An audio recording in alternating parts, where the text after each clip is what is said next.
Pakistan continues to capture global attention not only for its strategic importance, but for its culture, hospitality, and evolving role on world stage. Currently, foreign journalist Caitlin Dorboom has been making headlines not only for her powerful storytelling from Pakistan, but for a high-profile moment that has sparked global conversation. Today, we are joined by Caitlin herself to talk about the perspective, her experience, and what the world might be missing out when it comes to Pakistan. Hi, Caitlin. It's a pleasure having you here. First of all, I just want to thank you for sharing such beautiful and positive image of Pakistan on social media. Oh, thank you. Thank you for having me. You have made global headlines by President Trump calling you himself and saying that you should stay back in Islamabad. It's a high-profile moment. What does it mean to you? It means a lot to me. I mean, you get in your regular life, and I was just kind of trying to get a story confirmed, of course, but then also I needed to make a decision on my flight. I had a flight out this morning. I went ahead and canceled that because the President of the United States called me and said, you know what, you should probably stay there. There might be some exciting news to happen. So I'm grateful for that tip from the President. So being in the spotlight, was it the first time to have all this spotlight? I never intended to have this much. I'm just going to call it Pakistani hospitality. That's how I'm seeing it, because it has been really wonderful. But yeah, I've just been really warmly accepted by thousands on Twitter and in various media, and I'm so grateful. But I never meant to become a Pakistani mini celebrity. Before visiting Pakistan, you might have anticipated something and you would have perceptions about Pakistan. How did this differ and how was your reality? Yeah, I mean, to be frank, I mean, I grew up during the time of 9/11. I was a child. And so my perception of Pakistan was very much affected by the war that I witnessed as a kid. And then I grew up to be a war reporter, and I've covered conflicts from Israel to Ukraine. I spent a lot of time covering that war. So coming to Pakistan, I didn't exactly know what to expect, but I definitely know that I didn't expect to have this warm of a welcome and to be treated just so royally. It has been such a treat. So, what was the one thing which surprised you the most? It has been the instant reception. I mean, the minute I touched down, I put a photo up. I thought maybe I'd get 2 or 3 likes on it just to say that I was in country because I was excited. And immediately people took to it, and they were so excited that foreign journalists were showing interest in Pakistan that I think that I just instantly formed a magical connection with the Pakistani community. Pakistan recently got Iran and US on the same table, like almost after half a century. How do you see Pakistan's image in world stage in this diplomatic movement? This is a really exciting time for Pakistan. It is. And it's certainly needed. We need more peacemakers in the world. When I spoke to President Trump yesterday, I reported this in the New York Post.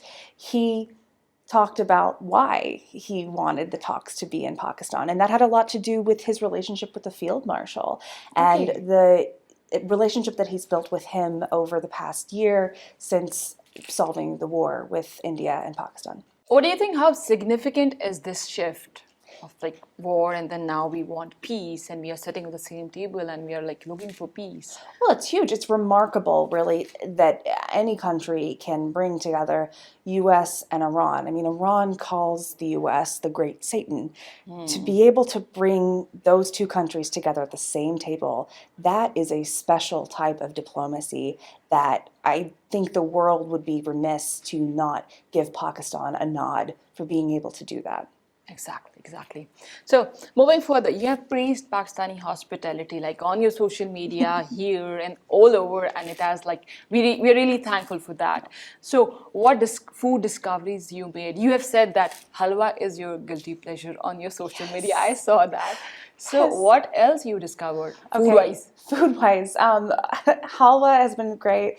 Puri has also been great. I've only eaten like pita before, so that was special. Chicken, I'm forgetting the names. I feel so embarrassed. It must be chicken karai, chicken korma, chicken tikka. Chicken korma. Chicken korma. It's very good. It's with a Q, right? Yeah. Yes. Yeah, I sound very silly when I say it, but I'm learning as we go along. That's lovely that you're loving our cuisine. That's the best part. That's the best part. I am, and I hope to see more of the culture too. Music and museums. We'll see what the next couple days have in store. Going to places and trying new foods, and it helps this, the what do you say? Like, it breaks this culture barrier. Oh, it does. If you spend any time in the United States, especially in a city where I live in Washington, D.C., very multicultural, you have access to the whole world through cuisine. Yeah. And so I'm excited to be able to go home to Washington, D.C. and be able to still have access to Pakistani food. I'm sure there are restaurants there. So I think that food can represent the country, and it can really bring people together, make the world a lot smaller. I believe that food connects the world, and that's the too. one point we all agree. That's a very good. As a journalist, how do you balance immersing yourself personally and while staying objective in your reporting? Of course. I mean, that is the number one point of our jobs, right? It takes a lot of practice. I've been doing this for 12, 13 years now. Amazing. I've been all over the world, and it's just about opening your perspective as much as you can, listening to as many ideas as you possibly can, and reaching out and getting information from sources so that you're not just making inferences based on your own biases. Do you believe what Western media is showcasing Pakistan like? Is it the reality you have seen here? You know, it's been a long time since Pakistan has really been in the number one news. So I think I'm still unclear how much Pakistan itself has just developed since the height of the war. I mean, the last time we really had the image of Pakistan was the raid on Osama bin Laden. And so, yeah, the difference between that and this is quite extensive. But also, I mean, I think that there's an opportunity now for Pakistan to come onto the world stage and show more of who it is. So, what do you think? What is missing from that Western narrative, from the reality? What you are seeing in the Pakistan? I think journalists should come here. That is what has been such a big transformative thing for me, was just to be able to see Pakistan and experience it, because there's just nothing like it. And as a foreign journalist, that is true for almost any country you go to, but it has been very special here in Pakistan. Definitely. So, you have visited Pakistan as a visitor and as a journalist.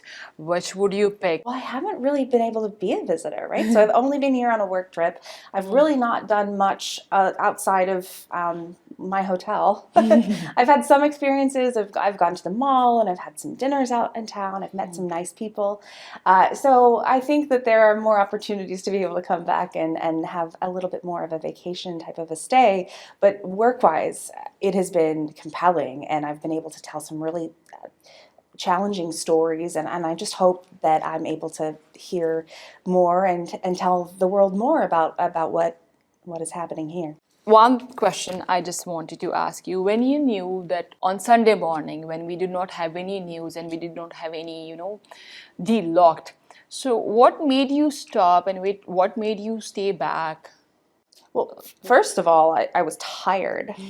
So anybody who was there reporting knows what a long night that was. Yeah. And I had gotten into Pakistan at 3 a.m. that morning of the talks, and then the talks lasted until 6 a.m. the following morning. Exactly. And so, I mean, I maybe got an hour of sleep laying on the floor of the Serena Hotel as the talks were going on. People think journalism is very glamorous, and in some ways it very much is. Yeah, it is, but at times I definitely was on the floor at the Serena waiting for the talks to end, and it was a great experience. But I just kind of had one of those moments where I'm like, this is surreal and also just very strange. That we enjoy, and I hope you do not regret staying back, because you're having How could I? amazing food and you're going to malls and doing all the shoppings. Yeah, I've really enjoyed checking out the culture and the fashions in Pakistan. You can't even get things like you can here back in the United States. The colors, the patterns, all fabulous. Yeah, definitely. We love this culture as well. So, as you mentioned already that you would want to come back to Pakistan for your holidays and for a good trip. So, once you're going back, So, what do you want to say to people who have seen Pakistan and the people who know Pakistan only with the headlines? What do you want to say to them? Well, I mean, I would just suggest to them, like I would any of my friends, come and check it out. Try it. It's really something wonderful. It takes courage to travel to the other side of the world. Exactly. But I think that that's where we grow and learn the most is when we do travel. It's been wonderful, and Ah. thank you so much. I loved hearing you out, and thank you so much for this beautiful conversation. Of course. And we would love to host you again, and we are enjoying you here. So I wish all the best and enjoy your trip and stay as long as you want to stay. Thank you so much. I appreciate it. Thank you.